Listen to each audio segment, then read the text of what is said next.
은퇴하면 나도 한국으로 돌아가야 할까? 미국은 너무 비싸고 한국은 그립고. 이런 생각 해보신 적 있으시죠? 지금 이 순간에도 수많은 재미 한인들이 같은 고민을 하고 있습니다. 40년, 50년 미국에서 일하고 살았지만 은퇴하고 나니 한국이 그립습니다. 자식들은 미국에 있고 친구들은 한국에 있습니다. 의료비는 미국이 너무 비싸고 그렇다고 해서 완전히 한국으로 돌아가자니 미국 생활이 익숙해진 상태입니다.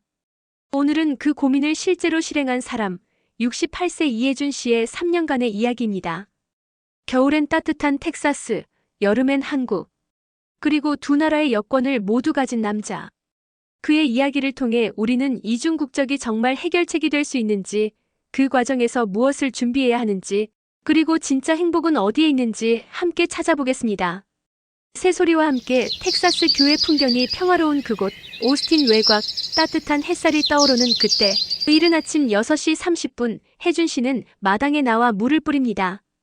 여기선 11월에도 반팔 입어요. 이른 아침 6시 반, 햇살이 천천히 동쪽 하늘을 물들입니다. 창문을 살짝 열면 차가운 공기 사이로 바람이 얼굴을 스치고 그 바람 속에는 묘하게도 오늘도 살아가야 한다는 말이 숨어 있는 것 같습니다. 커피포트가 끓는 소리, 멀리서 들려오는 새소리, 그리고 고요한 집안의 정적. 그 모든 게 오늘 하루의 시작을 알리고 있었어요. 이 순간만큼은 시간이 멈춘 듯한 평화가 찾아옵니다. 누군가에겐 이 시간이 그저 지나가는 일상이지만 어떤 이에게는 다시 시작할 수 있는 용기가 되는 순간이기도 하지요. 저마다의 삶에는 리듬이 있습니다. 어떤 날은 바쁘고 어떤 날은 고요하지요. 하지만 그 리듬 속에서도 변하지 않는 게 하나 있다면 그건 바로 살아있다는 감각이에요. 햇살이 부엌 창문을 비추고 작은 먼지 입자들이 빗속에서 춤을 추듯 흩날립니다. 그 모습을 바라보며 문득 생각합니다. 행복은 언제나 큰 사건이 아니구나. 그저 이런 순간 속에 스며드는 거구나. 텍사스의 겨울은 따뜻하면서도 쓸쓸합니다. 낮에는 햇살이 포근하지만 밤이 되면 다시 차가운 바람이 돌아오죠. 그 바람 속에서 사람들은 각자의 인생을 버텨냅니다. 어떤 이는 일터로 향하고 어떤 이는 시장에서 하루를 준비하고 또 어떤 이는 멀리 떨어진 가족을 생각하며 오늘도 같은 하늘을 바라봅니다. 이민자들의 삶도 마찬가지예요. 겉으로는 안정돼 보이지만 속으로는 늘 어디가 내 진짜 집일까 하는 생각에 스칩니다. 그런 날엔 아침 햇살이 더 특별하게 느껴집니다. 누군가에게는 그저 또 하루의 시작이지만 이곳에 사는 우리에게는 감사의 신호 같거든요. 지금 이 공기, 이 냄새, 이 바람이 오늘 하루를 버틸 힘이 되어줍니다. 그렇게 하루는 또 시작됩니다. 어제와 다르지 않지만 조금은 더 단단해진 마음으로요.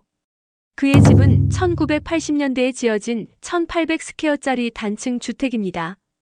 당시 9만 5천 달러에 구입했는데 지금은 시세가 45만 달러를 넘었다고 합니다. 하지만 그는 팔 생각이 없습니다. 이 집은 내 인생 그 자체예요. 오래된 친구가 지나가다가도 잘 들리는 곳, 그리고 우리들의 삶을 나누는 곳이죠. 그리고 어디를 같이 가야 할 때도 꼭 우리 집으로 나를 픽업하러 오는 고마운 친구가 언제든 내가 없어도 들려서 잘 지켜주는 곳입니다. 30년 동안 나하고 내 친구가 도와주고 해서 직접 다 고쳤어요. 지붕도 2번 갈았고 마당나무도 하나하나 내가 심었죠. 저 오크나무는 딸아이가 초등학교 입학할 때 심은 거예요. 집 안으로 들어가 봅니다. 거실 벽에는 1970년대 흑백 가족 사진이 걸려 있습니다. 젊은 혜준 씨 부부와 두 아이가 어색하게 웃고 있는 모습. 그 옆엔 최근 찍은 손주들 사진이 빼곡합니다. 43년 전에 처음 왔을 때는 영어도 몇 마디 못했어요. 공대 나왔지만 미국 학위가 아니니까 취직도 안 되고요. 웨어하우스에서 일했죠. 새벽 4시에 일어나서 밤 10시에 집에 왔어요. 그는 커피를 한 모금 마시고 창밖을 바라보시면서 길게 숨을 들이마시고 이렇게 말합니다. 근데 이상하죠. 그렇게 고생하면서 산 이곳이 이제는 너무 익숙해요. 한국어보다 영어가 더 편할 때도 있고요. 은퇴 전 그는 중소기업 전기 엔지니어로 일했습니다. 월급은 많지 않았지만 성실하게 저축했고 401k와 소셜 시큐리티로 지금은 한 달에 3,200달러 정도 받습니다. 아내가 돌아가신 후 10년째 혼자 사는 중입니다. 매일 아침 7시 30분 그는 근처 한인교회 합창단 연습에 갑니다. 코로나 전에는 매일 갔는데 요즘은 주 3회예요. 거기 가면 다 나처럼 은퇴한 사람들이에요. 우리끼리 농담하죠. 여기가 데이케어 센터냐고요.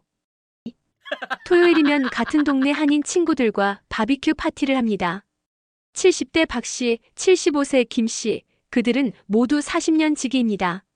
고기 굽고 맥주 마시고 옛날 얘기하고 그게 낙이에요. 근데 요즘 모임 가면 화제가 다 똑같아요.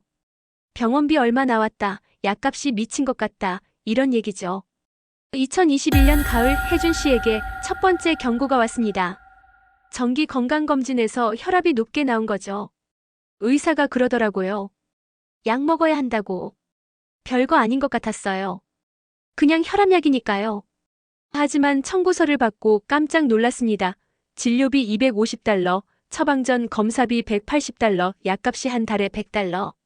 메디케어가 있어도 코페이만 65달러예요. 한 달에 약값만 거의 100달러 가까이 나가는 거죠. 그는 계산기를 꺼내 두드렸습니다. 1년이면 1200달러. 10년이면 12,000달러. 이건 혈압약 하나만 그런 거고요.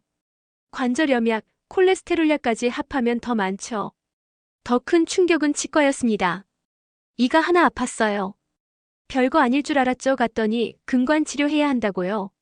루트 커넬 견적이 1,800달러예요. 메디케어는 치과를 안 커버하니까 전액 본인 부담이죠. 그는 한숨을 쉽니다. 그때 처음 생각했어요. 이거 한국 가면 얼마나 할까? 유튜브 찾아봤죠. 한국은 근관 치료가 10만 원에서 20만 원이래요. 미국 돈으로 75달러에서 150달러, 거의 10분의 1이에요. 그날 밤 그는 잠을 이루지 못했습니다. 나이 들면 병원은 더 자주 가게 돼요. 지금도 이런데 80살 되면 어떡하지? 은퇴 저축이 얼마 없는데 병원비로 다 날리는 거 아닌가? 다음 날 그는 한국 의료 시스템에 대해 본격적으로 알아보기 시작했습니다. 유튜브 영상 한국 노인 복지 이렇게 좋아졌습니다. 블로그 포스팅 미국과 한국 의료비 비교. 카카오톡 단체방 은퇴 후 한국 생활 정보. 찾아보니까 한국의 의료비는 정말 저렴하더라고요. 국민건강보험 적용되면 MRI도 10만 원대, 입원비도 하루 2만에서 3만 원 수준이고요. 미국에서는 MRI 한 번에 2,000달러예요. 하지만 그는 한 가지 걸림돌을 발견했습니다. 한국 건강보험 받으려면 6개월 이상 거주해야 하고 외국인은 가입이 제한된다고 하더라고요. 그럼 나는 미국 시민권자니까 외국인 아닌가? 그때 친구 하나가 귀띔해줬습니다. 야, 너 65세 넘었으면 이중 국적 받을 수 있어. 한국 국적 회복하면 건강보험도 자동으로 돼. 이중 국적? 그 단어가 그의 인생을 바꾸게 됩니다. 2022년 5월 혜준 씨는 결심을 했습니다. 일단 한국에 가보자 3개월 정도 살아보자 하고 처음에는 그냥 관광객처럼 갔어요. B2 비자로 90일 체류 가능하니까요. 근데 이번엔 진짜 살아보는 게 목표였죠. 인천공항에 내리자마자 습한 공기와 매미 소리가 그를 반겼습니다. 오, 이 냄새 오랜만이네. 한국 냄새라고 할까? 당기려 온 것이 아니라 살아보려고 오니 느낌이 다르네. 공항 나오는데 눈물이 좀 났어요. 이상하게 익숙한 느낌이랄까요? 하지만 첫날부터 현실은 만만치 않았습니다. 교통카드 충전하는데 기계 사용법을 모르겠더라고요. 영어 버튼 눌러도 설명이 이상하고. 옆에 젊은 사람한테 물어봤죠. 그 사람이 빨리빨리 해주는데 나는 따라가지를 못해요. 숙소는 미리 구해둔 부천의 원룸이었습니다. 에어비앤비로 한 달에 60만 원짜리 잡았어요. 보증금 100만 원. 깨끗하긴 한데 좁더라고요. 12평인가? 미국으로 치면 400 스퀘어피트도 안 돼요. 내 텍사스 집 거실만 한 공간에서 자고 먹고 다 해야 하는 거죠. 첫 주는 신기했습니다. 동네 마트 가는데 사람이 엄청 많아요. 미국은 마트 가도 한산한데 여긴 뭐 명절 같아요. 근데 또 재미있더라고요. 한국말 쓰니까 편하고 한국 음식 사니까 좋고. 그는 매일 새로운 곳을 다녔습니다. 서울 시내 구경, 경복궁, 남산타워, 한강공원. 다 좋았어요. 근데 한 2주 지나니까 뭔가 이상한 느낌이 들더라고요. 관광객 기분은 사라지고 아, 나 여기 사는구나 실감이 나는 거죠. 그리고 현실적인 문제들이 하나둘 보이기 시작했습니다. 첫 번째 문제 생활비인데요. 마트에서 장 보는데 깜짝 놀랐어요. 과일이 비싸요. 포도 한 송이 10,000원, 사과 6개에 15,000원. 미국에서는 포도 한 파운드에 3달러, 사과 한 봉지에 5달러인데요. 고기도 예상 밖이었습니다. 소고기가 100g에 7,000원, 8,000원 하더라고요. 미국은 파운드 약 450g에 10불이면 좋은 거 사는데요. 계산해보니까 한국이 2배는 비싼 거예요. 두 번째 문제는 교통 문제였어요. 차가 없으니까 대중교통 타야 하는데 지하철은 괜찮은데 버스는 너무 헷갈려요. 노선도 복잡하고 다들 빨리빨리 움직이니까 나는 뒤처지는 느낌이에요. 세 번째 문제 의료 문제는 병원비는 싸다고 들었잖아요. 그래서 치과 갔어요. 근데 외국인 가격이 따로 있더라고요. 건강보험 없으니까 비급여로 청구되는 거죠. 스케일링 하나에 10만 원. 미국보다는 싸지만 생각보다 비싸요. 네 번째 문제 외로움. 가장 힘든 건 이거였어요. 아는 사람이 없어요. 동생 하나 있긴 한데 멀리 살고 친구들은 다 옛날 사람들인데 40년 만에 만나니까 어색해요. 텍사스에서는 매일 교회 가고 친구 만나는데 여기선 혼자예요. 한 달이 지나자 그는 매일 밤 유튜브로 텍사스 뉴스를 봤습니다. 교회 합창단 생각나고 바비큐 파티 생각나고 미국이 그립더라고요. 그리고 3개월이 다 되어갈 때쯤 그는 결론을 내렸습니다. 완전히 한국으로 이사 오는 건 무리다. 근데 그렇다고 미국만 있기엔 의료비가 너무 부담이다. 그럼 방법이 뭐가 있을까? 그때 그는 인터넷 카페에서 한글을 보게 됩니다. 65세 이상 이중 국적 회복 가능 경험담. 혜준 씨는 그 글을 밤새 읽었습니다. 2010년에 개정된 국적법에 따르면 65세 이상이면 이중 국적이 가능하다고 하더라고요. 정확히는 국적 회복과 외국 국적 불행사 서약을 통해 두 나라 국적을 다 유지할 수 있는 거죠. 그는 즉시 더 자세히 알아보기 시작했습니다. 이중 국적의 조건. 첫째, 만 65세 이상이어야 합니다.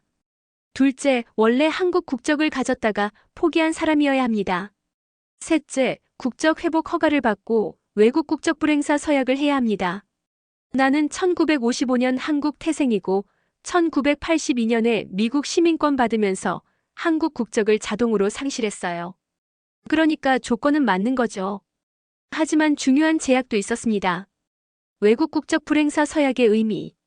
이게 좀 복잡해요. 외국 국적을 포기하는 게 아니라 한국에서는 행사하지 않겠다고 서약하는 거예요. 쉽게 말하면 한국에서는 한국 사람으로만 행동한다. 미국 여권으로 한국 입국 금지, 한국에서 미국 영사관 보호를 요청할 수 없다.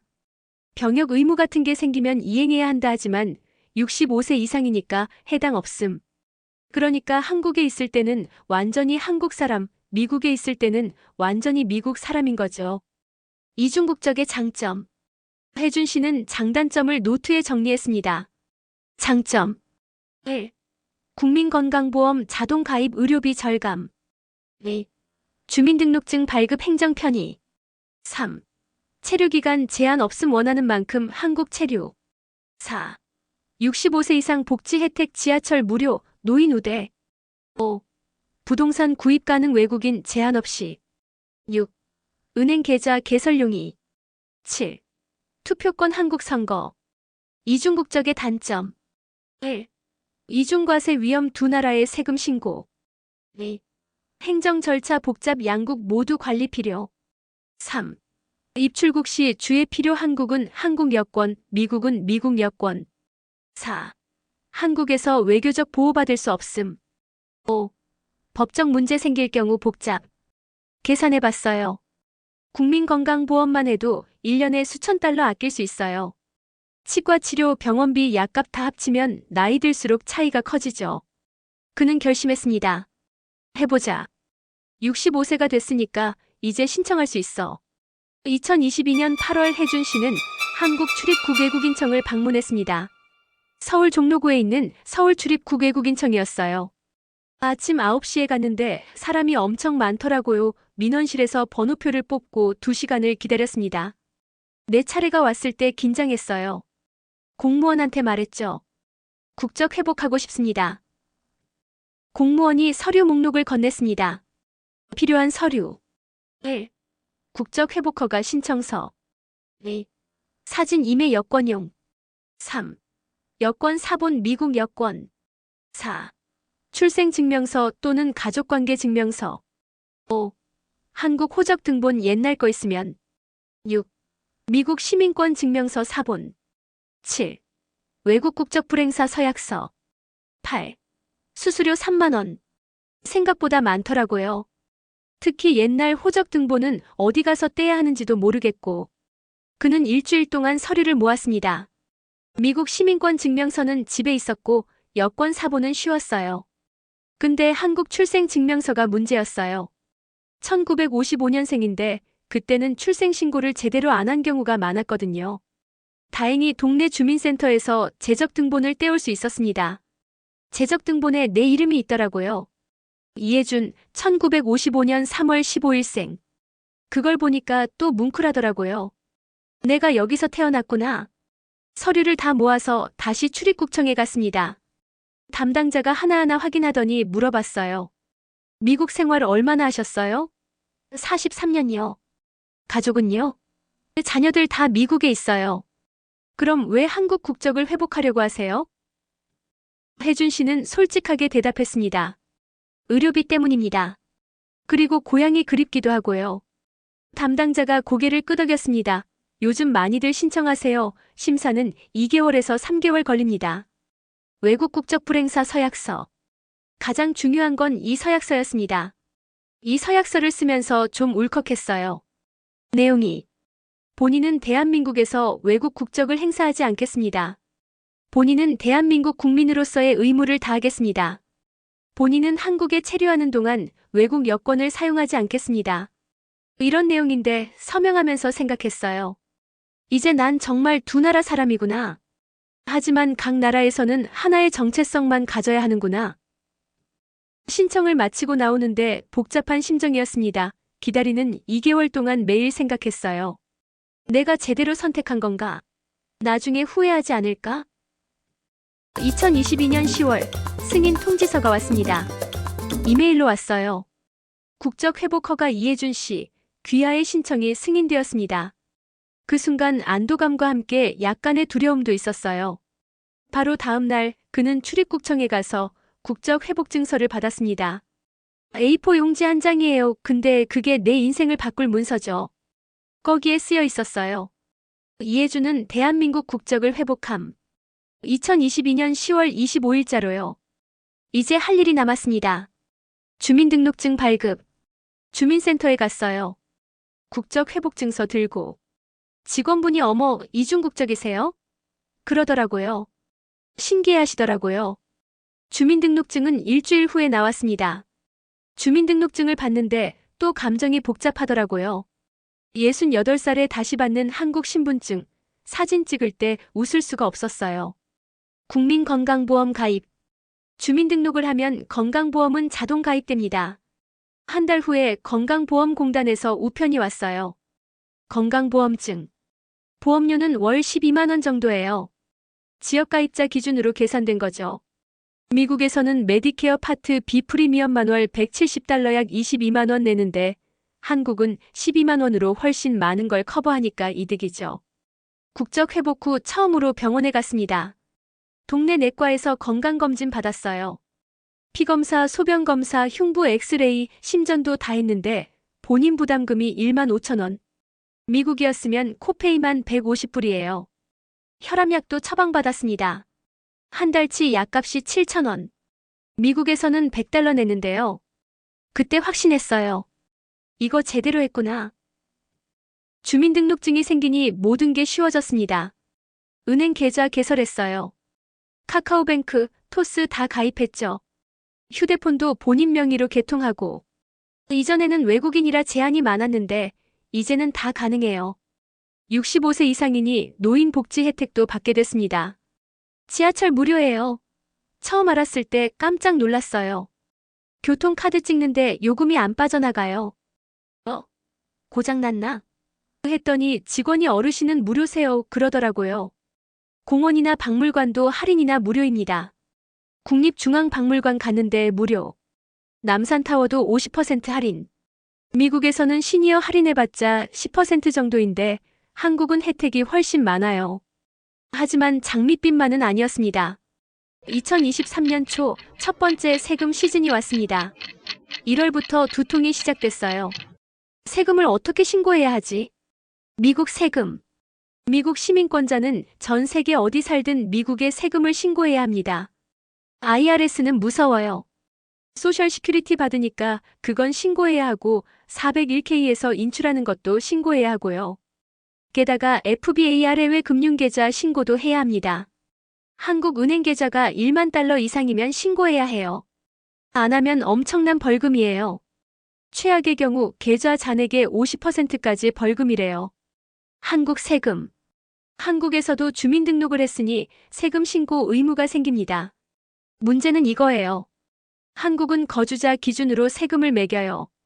한국에 183일 이상 있으면 거주자고 그럼 전 세계 소득에 세금을 내야 해요.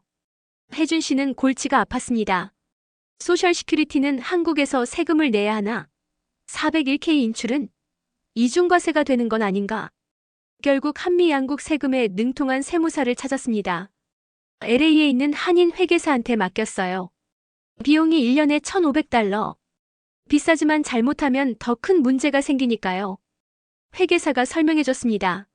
한미 조세협정 텍스 트리티 있어요. 이중과세를 방지하기 위한 거죠. 소셜 시큐리티는 미국에서만 과세되고 한국에서는 면제예요. 401k도 마찬가지고요. 하지만 만약 한국에서 소득이 생기면 예를 들어 아르바이트나 임대소득 같은 거, 그건 한국에 신고하고 세금 내야 해요. 그리고 그걸 미국에도 신고해야 하는데 외국 납부세의 공제포런 텍스 크레덜로 이중과세를 피할 수 있어요. 혜준 씨는 고개를 끄덕였지만 여전히 복잡했습니다. 매년 이걸 해야 한다는 게 스트레스예요. 게다가 1,500불씩 나가니까 부담이죠. 두 나라 은행 계좌를 다 관리하는 것도 일입니다. 미국 은행은 온라인 뱅킹이 잘 돼 있는데 한국에서 접속하면 가끔 보안 문제로 막혀요. 그럼 전화해야 하는데 시차 때문에 한밤중에 전화해야 하고요. 한국 은행도 마찬가지예요. 미국에서 카카오뱅크 앱 쓰려면 해외 로밍이나 VPN이 필요해요. 공인인증서는 또 뭐고. 이고 골치야. 나는 이제 메디케어와 한국 건강보험을 동시에 가지고 있습니다. 메디케어는 미국에서만 쓸 수 있어요. 해외에서는 적용 안 돼요. 그럼 메디케어 프리미엄을 계속 내야 하나? 회계사가 조언했습니다. 메디케어는 유지하는 게 좋아요. 미국에 돌아갔을 때 필요하니까요. 파트 A는 무료고 파트 B 프리미엄만 내면 돼요. 안 내고 나중에 다시 가입하려면 벌금이 붙어요. 결국 혜준 씨는 양쪽 다 유지하기로 했습니다. 1년에 의료보험료만 메디케어 파트 B $2,000, 한국 건강보험 150만 원 약 $1,150, 합치면 $3,150. 근데 실제 병원비를 생각하면 이득이에요. 이제 혜준 씨는 패턴이 생겼습니다. 11월부터 4월까지는 텍사스. 그는 추운 걸 못 견뎌요. 텍사스는 겨울에도 따뜻하니까 좋아요. 11월부터 4월까지는 여기서 살아요. 텍사스에서의 하루. 아침 7시 산책 30분, 오전 9시 교회 합창단 연습 주 3회, 점심집에서 간단히. 오후 2시 도서관 가서 책 읽기 저녁 친구들과 전화통화. 주말 바비큐 파티 또는 교회 예배. 여기선 차가 있으니까 편해요. 마트 가는 것도 병원 가는 것도. 친구들도 다 차로 30분 안에 있고요. 5월부터 10월까지는 한국. 한국은 여름에 가요.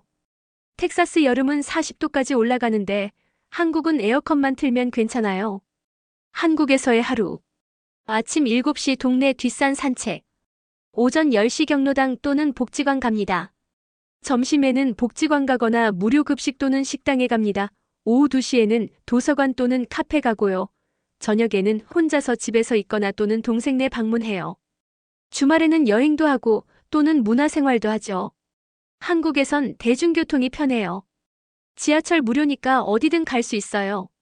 서울 곳곳 다 다녀봤죠. 이중국적자로서 가장 주의해야 할 것이 여권 사용입니다. 한국 출국할 때는 한국 여권, 미국 입국할 때는 미국 여권. 미국 출국할 때는 미국 여권, 한국 입국할 때는 한국 여권. 이게 헷갈리면 큰일 나요. 처음에 실수할 뻔했습니다. 한국 나갈 때 미국 여권 꺼냈다가 출입국 직원이 한국 여권 있으세요? 물어봐서 바꿨어요. 외국 국적 불행사 서약했으니까 한국에서는 한국 여권만 써야 해요. 두 나라를 오가니 친구 관계도 달라졌습니다. 텍사스 친구들은 너 요즘 맨날 한국 가네 그래요. 조금 서운해하는 것 같기도 하고요.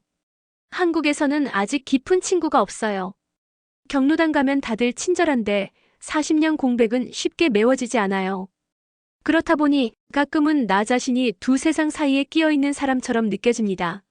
몸은 한국에 있는데 마음은 아직도 텍사스에 머물러 있는 것 같아요. 텍사스에선 익숙한 얼굴들이 있었죠. 마트에서 마주치면 How are you? 하고 미소 짓던 이웃들, 교회에서 함께 예배드리던 친구들, 그리고 아무 말 없이도 마음을 알아주던 몇몇 사람들.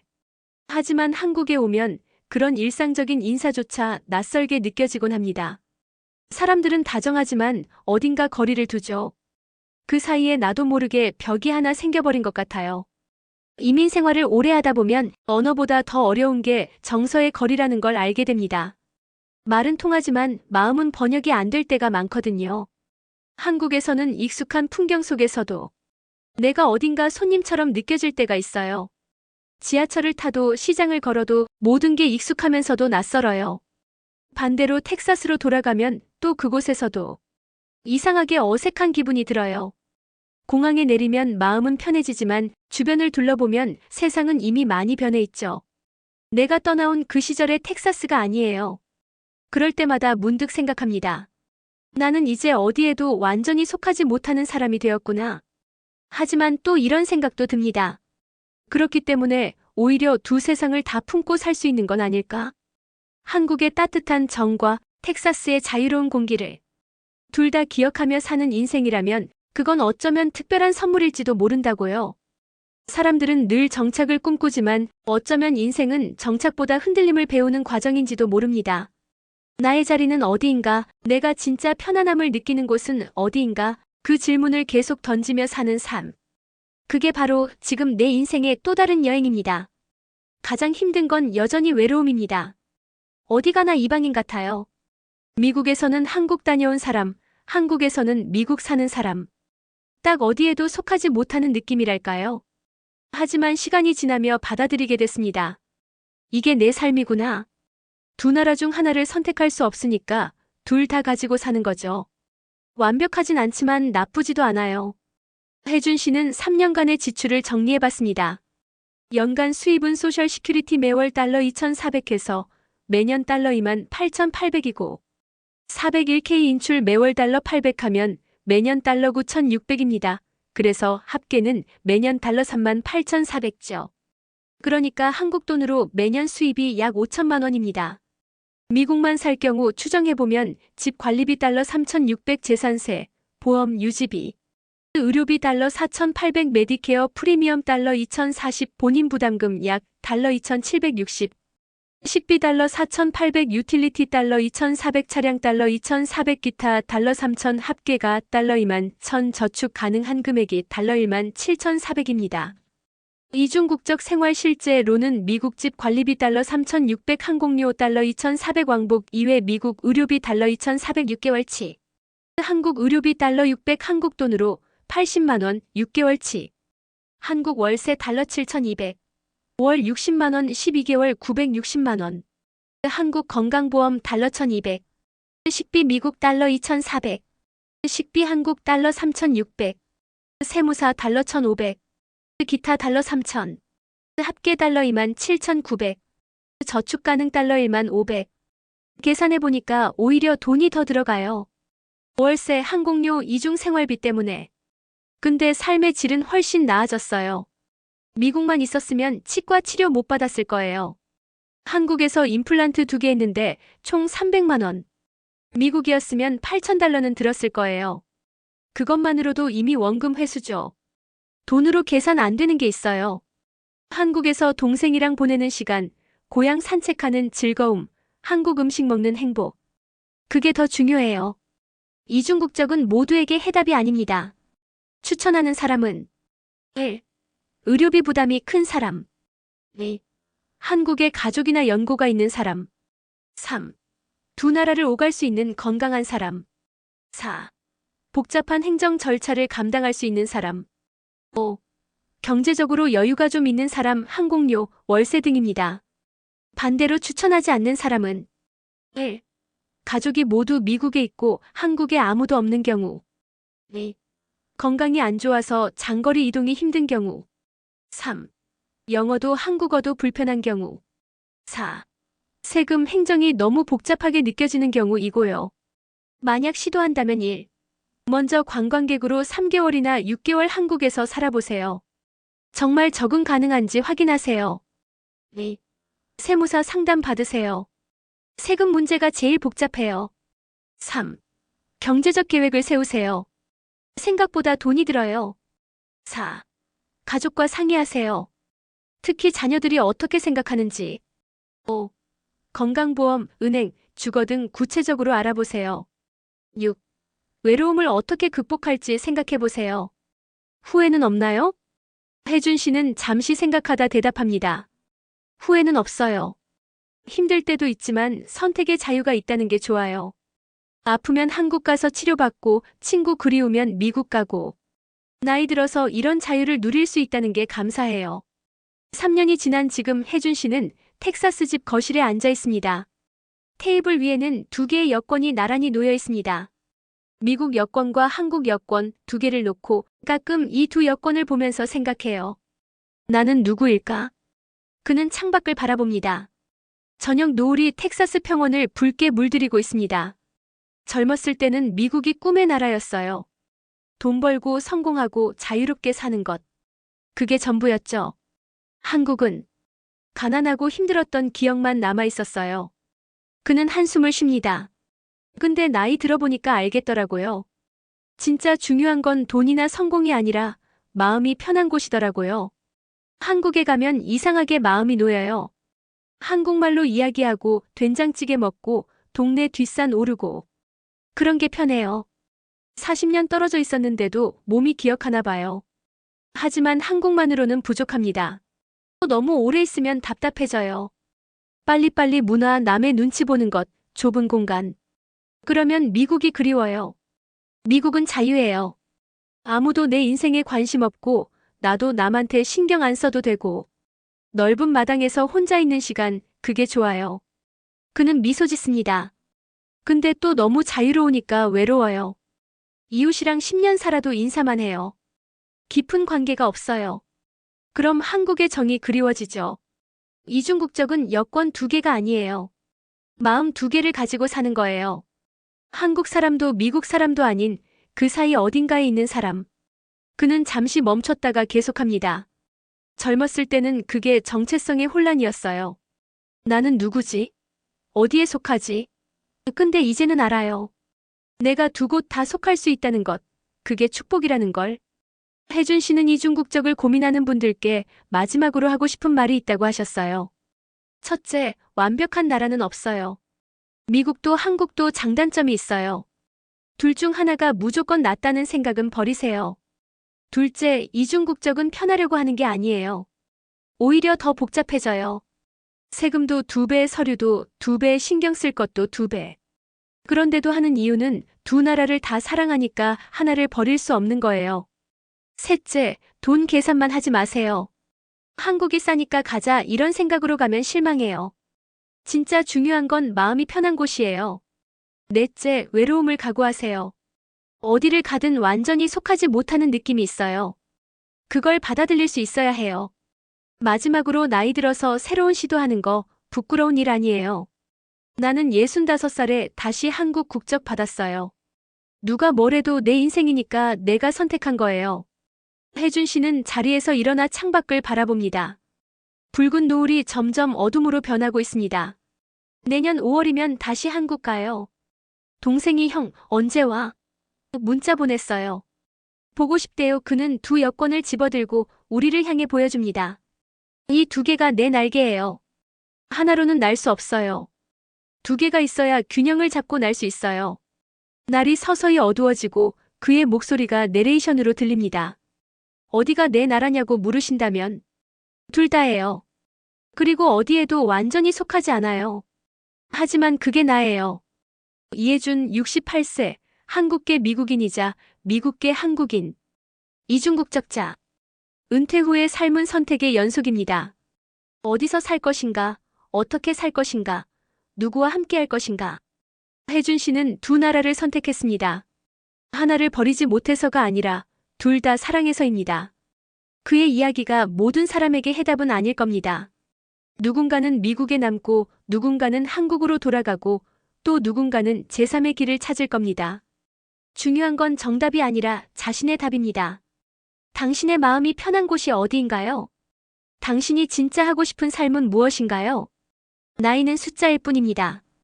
68세에도 78세에도 새로운 시작은 가능합니다. 나이는 숫자일 뿐이라지만 그 숫자가 쌓일수록 마음은 종종 두려워집니다. 이 나이에 새로운 걸 시작해도 될까? 이제는 너무 늦은 건 아닐까? 그런 생각이 머릿속을 스치곤 하죠. 하지만 인생의 시계는 우리 마음이 멈추지 않는 한 언제든 다시 돌아갑니다. 새로운 날의 문은 매일 아침 열리고 그 문을 여는 용기만 있으면 그 어떤 나이에서도 시작은 가능합니다. 사실 진짜 용기는 젊은 날보다 인생의 후반부에서 더 크게 빛을 발합니다. 이미 많은 것을 겪었고 많은 이별을 지나왔기 때문이에요. 그래서 다시 웃고 다시 배우려는 마음은 그 자체로 아름다운 도전이 됩니다. 누군가는 말하죠. 이제는 조용히 살아야지. 하지만 저는 이렇게 말하고 싶습니다. 아니요, 지금이야말로 더 많은 것을 경험할 시간이에요. 누군가는 70에 그림을 배우고 누군가는 80에 악기를 처음 잡습니다. 누군가는 평생 한 번도 못 가본 나라로 여행을 떠나고 누군가는 그 나이에 사랑을 다시 시작합니다. 그런 순간들을 보면 나이는 한계가 아니라 리듬 같아요. 조금 느릴 뿐 여전히 춤을 추고 있는 삶의 박자죠. 세월은 우리를 늙게 만들기도 하지만 동시에 우리를 더 깊게 만들어줍니다. 젊을 땐 보이지 않던 것들이 이제는 보이고 지나쳤던 것들이 이제는 소중하게 느껴집니다. 시간이 흘러도 변하지 않는 게 하나 있다면 그건 배우고 싶은 마음, 그리고 누군가와 연결되고 싶은 마음이에요. 그 마음이 살아있는 한 우린 여전히 시작할 수 있고 여전히 젊습니다. 혜준 씨처럼 겨울은 텍사스, 여름은 한국. 혹은 당신만의 방식으로. 그 사이 어딘가에 당신의 평안이 있을지도 모릅니다. 이중국적 신청 안내 간단하게 요약해 볼게요. 신청 자격은 만 65세 이상이고 원래 한국 국적 보유 이력 있어야 하고 현재 외국 국적 보유입니다. 필요한 서류는 국적 회복허가 신청서 1장과 외국 국적 불행사 서약서입니다. 그리고 여권 사본과 출생증명서 또는 가족관계 증명서 도 필요하고 사진 2장과 수수료 3만 원입니다. 신청 장소는요, 한국에서는 출입국 외국인청이고 해외에서는 한국 대사관 영사관입니다. 심사 기간은 약 2개월에서 3개월이면 되는데 가끔은 더 걸리기도 한다고 합니다. 그러나 늦어도 6개월 안에는 다 됩니다. 문의는 출입국 외국인청 1345번이고 홈페이지는 www.hikorea.go.kr입니다. 주의사항은 세무 전문가 상담 필수이고요. 양국 법률 숙지도 꼭 필요합니다. 의료보험 중복 가입 고려해야 하고요. 이중국적 신청 전 반드시 전문가와 상담하시고 혜준 씨의 이야기가 은퇴 후 생활하는데 좋은 참고자료가 되어 지혜로운 선택하시기를 바랍니다. 혜준 씨의 이야기는 단순히 한 사람의 은퇴기가 아닙니다. 그 속에는 이민자로서 살아온 세월, 그리고 두 나라 사이에서 끊임없이 고민해온 흔적이 담겨 있습니다. 누구나 젊을 땐 정착을 꿈꾸지만 세월이 흐르면 어디에도 완전히 속하지 못하는 마음이 찾아옵니다. 그 마음이 낯설고 외롭기도 하지만 결국 그것이 우리를 성장하게 만들죠. 혜준 씨는 말합니다. 이제는 내가 가진 시간과 기억으로 충분합니다. 그 말 속엔 후회보단 평온함이 담겨 있었어요. 미국에서의 오랜 삶은 그에게 안정과 자유를 주었고 한국으로의 귀국은 그에게 뿌리와 회복을 안겨줬습니다. 하지만 두 세상 모두 완벽한 안식처는 아니었습니다. 그래서 그는 결국 진짜 행복은 장소가 아니라 마음의 평화에 있다는 걸 깨달은 거죠. 우리도 언젠가는 그런 시점에 서게 될 겁니다. 돌아갈 곳과 남을 곳 사이에서 선택을 해야 하는 순간이 올 테죠. 그때 필요한 건 완벽한 답이 아니라 내가 어떤 삶을 더 사랑했는가에 대한 솔직한 대답일 겁니다. 혜준 씨의 여정은 그 대답을 찾는 과정이었습니다. 그의 용기와 결단은 지금 이 영상을 보고 있는 우리 모두에게 또 다른 질문을 던집니다. 나는 지금 어디에 있고 무엇을 위해 이 길을 걷고 있을까? 결국 인생의 목적지는 장소가 아니라 우리가 어떤 마음으로 살아가느냐에 달려 있습니다. 끝까지 들어주셔서 감사드립니다. 구독과 좋아요는 영상을 만드는데 큰 힘이 됩니다. 여러분의 은퇴 이야기도 댓글로 올려주시면 참고하여 더 좋은 정보와 이야기를 전해드리겠습니다. 알림 설정을 켜시면 새로운 영상을 가장 먼저 만나보실 수 있습니다.